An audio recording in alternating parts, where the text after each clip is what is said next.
ఈరోజు స్టాక్ న్యూస్లో భారతదేశంలో తేయాకు ఉత్పత్తి మేలో సంవత్సరానికి 30% పైగా డిక్లైన్ అయింది. మరియు అస్సాంలో ఉత్పత్తి 26% కంటే ఎక్కువ తగ్గిందనమాట. టీ బోర్డ్ ఆఫ్ ఇండియా ఏదైతే టీకి సంబంధించిన తేయాకు ఉంటుందో మన ఇండియాలో అది బాగా పడిపోయిందని చెప్తున్నారు.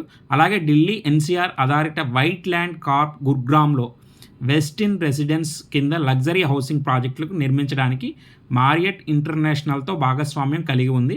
ఈ ప్రాజెక్ట్ కోసం కంపెనీ 5,000 కోట్ల రూపాయలకు పైగా పెట్టుబడి పెట్టనున్నాయి. ఎంక్యూర్ ఫార్మా ఐపీఓ ఉంది కదా, అది 67.86 రెట్లు సబ్స్క్రైబ్ చేయబడింది. రిటైల్ సబ్స్క్రిప్షన్ 7.21 రెట్లు సభ్యత్వం కోసం మూసివేయబడింది. ఈ రోజుతో 5th ఇది క్లోజ్ అయిపోయింది అనమాట. బన్సల్ వైర్ ఐపీఓ 59.57 సార్లు సబ్స్క్రైబ్ చేయబడింది. రిటైల్ సబ్స్క్రిప్షన్ కూడా 13.6 రెట్లు సభ్యత్వం కోసం మూసివేయబడింది. 5th క్లోజ్ అయిపోయింది.